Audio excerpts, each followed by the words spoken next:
ఆ తాతయ్య దగ్గరకు నాన్నమ్మ దగ్గరకు ప్రతి సంవత్సరం ఆ పిల్లాడు హాలిడేస్ లో వాళ్ళ అమ్మ నాన్న తీసుకెళ్లేవారు. కొంతకాలం ఉన్న తర్వాత మళ్ళీ అమ్మ నాన్న వచ్చి ఆ పిల్లాడు ఇంటికి తెచ్చేసుకునేవారు. 11 సంవత్సరాల వయసు వచ్చిన ఈ పిల్లాడు వాళ్ళ అమ్మ నాన్నతో చెప్పింది ఏమిటంటే, నాకు ఆ ప్రాంతానికి వెళ్ళడం అలవాటు అయిపోయింది కాబట్టి నాన్న నువ్వు నన్ను తీసుకెళ్లి డ్రాప్ చేయాల్సిన అవసరం లేదు, నువ్వు నాకు టికెట్ కొనిపెట్టి ట్రైన్ ఎక్కించు, అక్కడ తాతయ్య వచ్చి నన్ను రిసీవ్ చేసుకుంటాడు. సరే నాన్న అని చెప్పేసి నాన్న టికెట్ కొన్నాడు. కొడుకునేమో ట్రైన్ లో సీట్ లో కూర్చోబెట్టి ఒక లెటర్ ఇచ్చాడు. నాన్న నీకు భయం వేసినప్పుడు ఈ కవర్ చదవరా అని చెప్పి జేబులో కవర్ పెట్టాడు. ఆ కుర్రవాడేమో ఆ ట్రైన్ లో ప్రయాణం చేస్తున్నప్పుడు ఒకడేమో వాడినే ఇలా చూస్తా ఉన్నాడు. కొంచెం భయంగా కూర్చున్నాడు. ఈ లోపల ఎవరో ఒక వ్యక్తి దూరంగా కూర్చుని, నీకెవ్వరూ లేరా, ఈ ట్రైన్ లో పోయిన వారమే ఒక పిల్లాడిని కిడ్నాప్ చేసి తీసుకెళ్లిపోయి చంపేశారు నాయన అనేసరికి వాడికి ఇంకా భయం వేసేసి ఏడ్చేస్తున్నాడండి. ఈ లోపల వాళ్ళ నాన్న ఇచ్చిన లెటర్ జ్ఞాపకం వచ్చింది. మా నాన్న అన్నాడు, నీకు భయం వేస్తే ఉత్తరం చదవరా అని చెప్పి అన్నాడు కదా. నా ప్రియమైన కుమారుడా,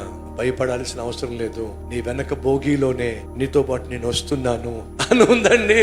తండ్రి ఏం చేస్తున్నాడట, వెనకున్న కోచ్లోనే కూర్చున్నాడు. కొడుకును పంపించాడు గాని ఒంటరిగా మాత్రం ఆ తండ్రి పంపించలేకపోయాడండి.